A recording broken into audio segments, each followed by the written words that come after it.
আমার Sharma academy second topper Subhrangshu Das, যে Shrikrishna mission স্কুলের স্টুডেন্ট। ইন্টারেস্টিংলি সায়েন্সে তোমার হাইয়েস্ট মার্ক, তোমার ব্যক্তিগত হাইয়েস্ট মার্ক। ঠিক আছে, শর্মা একাডেমি কবে জয়েন করলে তুমি? ক্লাস 9 থেকে। ক্লাস 9 থেকে, তো 2 বছরের ক্লাসরুম। তোমার এক্সপেরিয়েন্স কেমন ছিল? ভালো, মানে ভালো না, একদম টপ রেটিং। ম্যানেজ তো করতে হবে, মানে ম্যানেজ না করতে পারলে তো 90% ওর ম্যানেজ হবে না। মিনিমাম 6 ঘন্টা, একদম মিনিমাম। এনসিআরটি বাইরে কিছু হবে না। তোমার গাইডেন্স ফলো করলে সায়েন্সে চোখ বন্ধ করে পড়বে 90 প্লাস 50 to 60%। তো মানে মিটার থেকে চলে এসেছে কোয়েশ্চেন। তোমার ক্লাসটাই পুরো হেল্প করেছে। আমি যা দিছি রে তা বালা বেরা ফর কইছি, যেটা ED for Bala Bera for এডি থেকে এই পরীক্ষা কইছি তো, ওই যে পুরো বাইনার সামনে দাঁড়া করাইছি।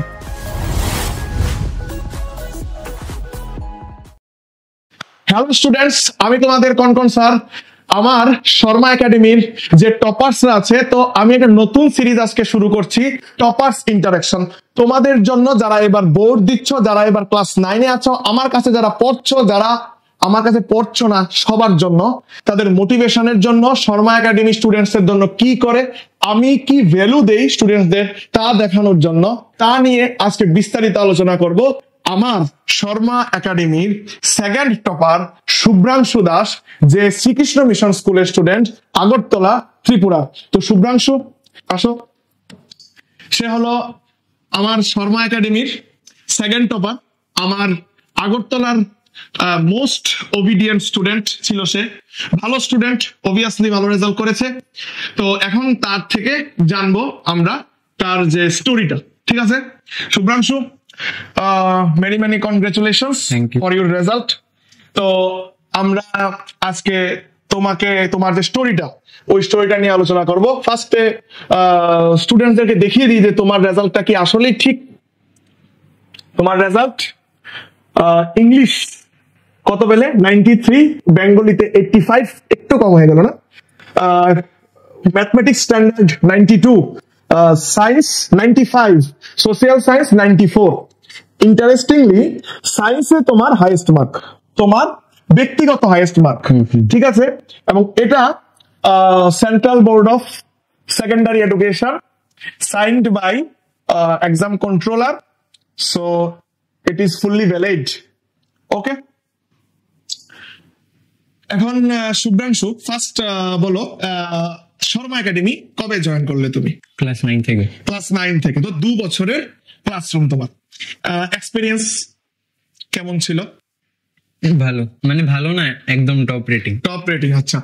তুমি কি, আমি তো তোমাকে ফিজিক্স কেমিস্ট্রি পড়িয়েছি, তো এছাড়া কি তোমার ফিজিক্স কেমিস্ট্রির কোনো গৃহ শিক্ষক বাড়িতে ব্যাকআপের জন্য বা ইউটিউব ফলো করেছো? না, ইউটিউব না, অন্য কোনো টিচার না, শুধু আমি। আচ্ছা, তো আমার এখানে যে তুমি 2 বছর পড়লে, তো তার থেকে তোমার যে রেজাল্ট সায়েন্সে 95, এটা তো শুধু আমার ব্যক্তিগত ক্রেডিট না, আমার ফিজিক্স কেমিস্ট্রি ছাড়া তুমি বায়োলজি টিউশন নিয়েছো না, তাহলে এই 3 জনের রেজাল্টেন্ট এই 95, সায়েন্সে 95। তো তুমি তো স্টুডেন্টদেরকে বলো যে তার জন্য কি রকম পরিশ্রম, কত ঘন্টা পড়াশোনা। অনেকে বলে যে স্যার আমি তো মাস্টার কইরা আর টাইম পাই না, আমি ম্যানেজ করতাম পারি না, কি করুম স্যার, এটার রেজাল্ট কি দিবা স্টুডেন্ট? ম্যানেজ তো করতে হবে, মানে ম্যানেজ না করতে পারলে তো 90% আর ম্যানেজ হবে না। সেলফ স্টাডি করতে হবে। ভেরি গুড ওয়ার্ডস, সেলফ স্টাডি করতে হবে।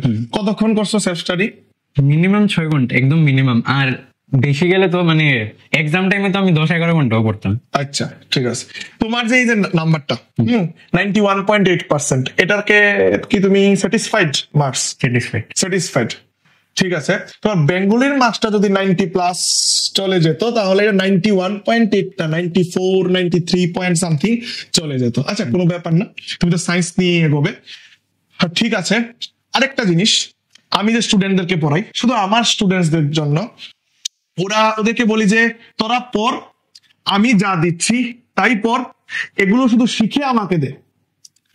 ওরা বলে যে স্যার তুমি যে কইছো তুমি দিলে এডি হইব, যদি এদিক থেকে এক্সামে নাই, যদি বাইরের থেকে এক্সামে আই, আমরা কি অন্য বই ফলো করতাম নি, প্রদীপ, দীনেশ, অনেক কিছু। আমি কোন কোন বইগুলো ফলো করছি? আমি ফিজিক্সের জন্য কোর্ডোবা, মেইন এনসিআরটি বাইরে কিছু আসবে না। Very good. আর কর্ডোবা ফর বেটার গাইডেন্স। আর কেমিস্ট্রির জন্য এসছেন এসচাঁদ আর সঙ্গে এনসিইআরটি। এনসিইআরটি কেমিস্ট্রির জন্য এনাফ, আর ফিজিক্স এর জন্য একটু হেল্প নেওয়ার জন্য আমার কর্ডোবা দরকার। কোনটা ফিজিক্স টুডে বইটা, এর বাইরে কোনো কিছু দরকার নেই না। এর বাইরে মানে তোমার গাইডেন্স ফলো করলে সায়েন্সে চোখ বন্ধ করে পড়ছে 90 প্লাস। ঠিক আছে, তো অনেকে কি করে যে হবে কি না, মানে অনেক টেনশনে থাকে, তো তাদেরকে একটু বলে দাও যে টেনশন না করতে, অনলি डिपेंड ऑन कौन सर सही है, म्यूचुअल फंड सही है, जैसा ही कनकन सर सही है, हो जाएगा, पार हो जाएगा। सेल्फ स्टडी करना जरूरी है, ठीक है ना। তাইলে তোমার যে স্টোরিটা, একটা বছর নিশ্চয়ই পুরো বছরটা তোমার সেম যায়নি, কোন সময় পড়াশোনা ভালো হয়েছে, কোন রেজাল্ট তোমার খারাপও হয়েছে, তো আপস এন্ড ডাউনস ম্যানেজ করলে কি হবে?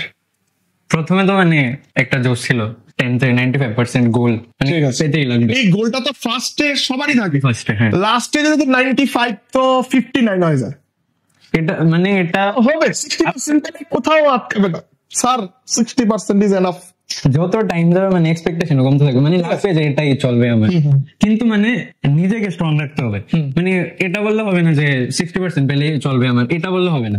90% মানে নিজেকে স্ট্রং রাখতে, মেন্টালি প্রিপেয়ার থাকতে হবে, স্ট্রং থাকতে। তোমাদের এক্সাম ছিল 25, আমি লাস্ট পড়িয়েছি হয়তোবা সেকেন্ড ফেব। তো ওই দিন আমি তোমাদেরকে লাস্ট যে সাজেশন বা লাস্ট যে ইম্পর্টেন্ট কোশ্চেন আমি সব দিয়ে দিয়েছিলাম। তো তুমি তো পুরোটাই পড়েছ, তুমি বলতে পারবে ভালো যে যদি কেউ ওইটা শুধু ওরিয়েন্টেড, আমি যা লাস্ট দিন দিয়েছিলাম, তো ওইটা যদি শুধু সে ফোকাস করে পড়ে, তো তার কত মার্কস আসবে? 50 to 60%। তো মানে ওইটার থেকে চলে এসেছে কোশ্চেন। ঠিক আছে, মানে direct question, direct indirect related, মানে ওইটার থেকেই বেশিরভাগ এসেছে। আমার যে ক্লাসটা কিভাবে তোমাকে হেল্প করেছে? তোমার ক্লাসটাই পুরো হেল্প করেছে, আর কি। আমার ক্লাসটাই হেল্প করেছে, আর তুমি সেলফ স্টাডি করলে না। তাহলে ঠিক আছে, নেক্সট তোমার কি নিয়ে পড়ার ইচ্ছা? Next aeronautical engineering. আচ্ছা, তার জন্য তো আরো বেশি পরিশ্রম, যেই মেইনস ক্লিয়ার করতে হবে, এরপর যেই অ্যাডভান্স ক্লিয়ার করতে হবে আইআইটি থেকে এরোনটিক্স ইঞ্জিনিয়ারিং যদি পড়তে যাও। তাহলে নেক্সট বার কবে দেখা হচ্ছে? এরোনটিক্স ইঞ্জিনিয়ার হওয়ার পর না, আইআইটি তে সিলেকশন পাওয়ার পর। আচ্ছা ঠিক আছে, এরপর ইঞ্জিনিয়ার হওয়ার পর না, ঠিক আছে।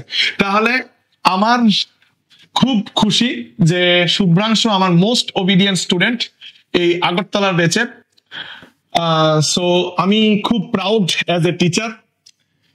আমি চাই যে ও ভবিষ্যতে আরো অনেক বড় হোক এবং ওই অ্যারোনটিক্যাল ইঞ্জিনিয়ার হয়ে আমার বাড়িতে আসুক একদিন, যে স্যার আমি অ্যারোনটিক্যাল ইঞ্জিনিয়ার হতে পেরেছি। আমি এই আশা রাখছি ওর থেকে, আমি জানি যে ওই আশাটা পূরণ করবে। সো তোমরাও পড়াশোনা করো, তোমাদের এখন টাইম না। ওদের যারা এখন 10-এ পড়াশোনা করে তাদের জন্য কি অ্যাডভাইস? অল ওভার সব সাবজেক্ট মিলিয়ে পড়াশোনা তো আছে, মানে ডেইলি কি সবগুলা সাবজেক্ট পড়তে হবে?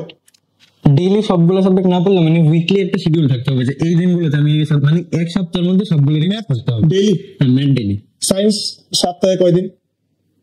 এটা তো মানে যার যার উপর, মানে আমার যদি তোমার কি মনে হয়? তোমার কি ছিল? আমার ছিল মানে আমি 4 দিন তো মিনিমাম পড়তামই, আর বেশি গেলে তো ডেইলি পড়তাম সায়েন্স। ঠিক আছে, এলিগুই আইছে 95, এটা বোঝা যাইতাছে, আর বাংলাটা কম পড়া হইছে এই বোঝা যাইতাছে। আচ্ছা, বাংলা দিয়া কোনো কিছু হইতো না। তুমি যদি আর্টসে যাইতা তাহলে ঠিক আছিল, সায়েন্স যেহেতু তুমি সায়েন্স পড়বা, ইঞ্জিনিয়ার হইবা। ঠিক আছে, তো নেক্সট ডে আরেকজন টপার নিয়ে আমরা হাজির হমু। তো সবাই কনগ্রেচুলেশনস জানিয়ে দাও ওরে, যে ও যাতে সামনের দিকে এগিয়ে যেতে পারে। আমার তো বেস্ট উইশেস আছেই। তো তোমরা ভালো করে পড়াশোনা করো, আমি যা দিছি রে তা বালা কইরা ফর, কইছি যেটা ইডিই ফর, বালা কইরা ফর, ইডি ফর, ইডি থেকেই আইবো পরীক্ষা। কইছি তো, ওই যে প্রুভ আইনার সামনে দাঁড়া করাইছি, আর কি করতাম। ঠিক আছে, ভালো করে পড়াশোনা করো, নেক্সট ভিডিও দেখা হইব। আলবিদা।